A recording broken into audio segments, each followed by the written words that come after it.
Buenos días. Nosotros somos estudiantes de la Universidad del SINU del cuarto semestre en el curso de Hermenéutica Tributaria dictado por el profesor Saúl Galindo. Nuestro grupo está conformado por Dylan Ortiz, Parleidis Borja, Viviana Galvis, Ronaldis Castro y mi persona Javier Yepes. El día de hoy le venimos a hablar un poco sobre lo que aprendimos en todo el cuarto semestre con el profesor. Bueno, en el día de hoy le hablaremos sobre los artículos más relevantes del Código Civil colombiano. Como ustedes saben, estos artículos fueron tratados bastantes en clase de hermenéutica tributaria. Los artículos que más se destacaron en nuestra clase fueron el artículo 4, el 9 y del 25 al 32. Se puede evidenciar en estos artículos que la ley es una voluntad soberana. Esta se encarga de mandar, prohibir, permitir y castigar.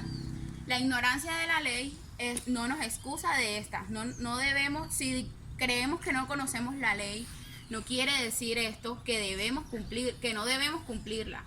Cabe destacar, para lo que dice mi compañera, es que tanto para personas nacionales como extranjeras, si son radicados aquí en Colombia, deben cumplir las leyes. Bueno, se hacen varias fases de interpretación de la ley. Hay una interpretación hecha por el legislador. Este nos aclara las leyes oscuras. ¿Qué son las leyes oscuras? Son aquellas leyes que son difíciles de comprender, que como tal son las que los legisladores en sus aclaraciones nos hacen más expresivas y hacen que las normas sean más claras, ¿ya? Porque si la ley es oscura se le puede dar un significado alterno a lo que en realidad el legislador quiere dar a entender. La interpretación doctrina. La doctrina son ideas y estas ideas son dadas por los juristas. También encontramos la interpretación gramatical. ¿Qué quiere decir esta? Que la gramática es lo que vamos a leer con claridad lo que dice la ley. La vamos a entender en su tenor literal. Podemos decir que los pasajes oscuros o leyes oscuras pueden ser interpretadas mediante otras leyes. Cabe destacar que las palabras que se encuentran en estas leyes se les pueden dar un significado real o que la ciencia dicte, a menos que el legislador haga una modificación de esta. Bueno, a continuación hablaremos sobre el artículo 338 de la Constitución Política. Solamente en tiempo de paz, el Congreso, las asambleas departamentales y los consejos municipales podrán imponer las cargas fiscales y parafiscales. A continuación, mi compañero les hablará un poco sobre el tema. Recordemos que las cargas fiscales, parafiscales o coloquialmente como se le conoce los impuestos son divididos en nacionales, departamentales y municipales. Los nacionales son emitidos por medio de leyes, las cuales las puede emitir El Congreso. Las departamentales son mediante ordenanzas, las cuales las da, Estas las puede emitir los gobernadores o diputados.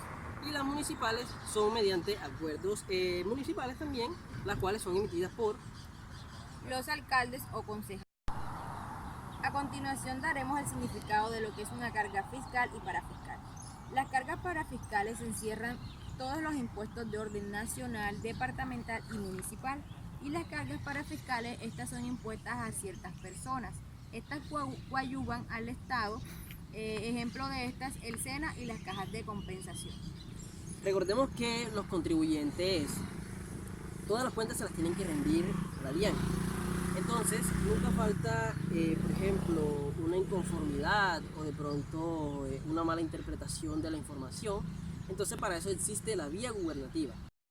A continuación hablaremos sobre el artículo 363, el cual habla sobre los principios, el principio de la equidad, eficiencia y progresividad. Sí, ¿qué quiere decir la progresividad? La progresividad quiere decir que los contribuyentes que más tengan son los que más pagan. La equidad, recordemos que hay dos tipos de equidad, está la equidad vertical y la equidad horizontal. ¿En qué consiste la equidad vertical? La equidad vertical consiste, supongamos que hay un grupo de contribuyentes que cada uno tiene 5 unidades. Ese grupo se ubica en un escalón.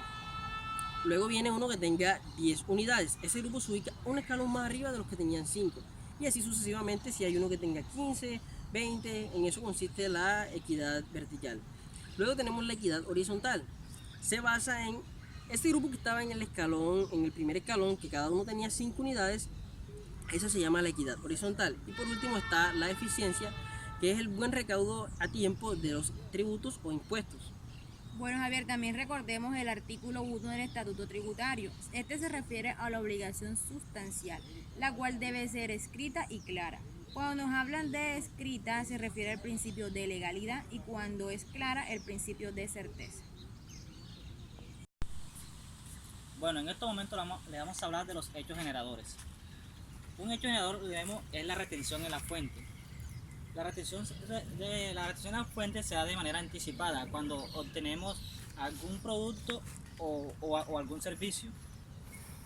También vemos el hecho generador de la renta. Se da cuando es la suma de los costos y gastos restándole los ingresos. En este caso vemos el ejemplo que dio el profesor Galindo, donde vemos cuando el tintero compra sus insumos. De ahí vienen siendo los costos. Los gastos vienen siendo cuando el tintero hace alguna compra de algún almuerzo o algún desayuno, y al final del día él ve sus ingresos y ahí le viene restando que los costos vienen siendo los insumos que compró del tinto. Y los gastos, como dije anteriormente, vienen siendo la compra de los almuerzos o los desayunos. Ahí le va quedando una renta líquida. De esa renta líquida es del cual se pagan los impuestos. Vemos el hecho generador del impuesto predial, que se da cuando adquirimos un bien inmueble y tenemos que pagar por ello. Vemos el impuesto al vehículo, que se da cuando tenemos la obtención de algún carro o una motocicleta y pagamos por ello. También vemos el hecho generador del gravamen financiero, que se da cuando retiramos cierta suma del cajero, el cual tenemos que pagar por ese servicio. También tenemos el impuesto al consumo, que se da a nivel nacional, por ejemplo vemos en este caso un restaurante o un casino.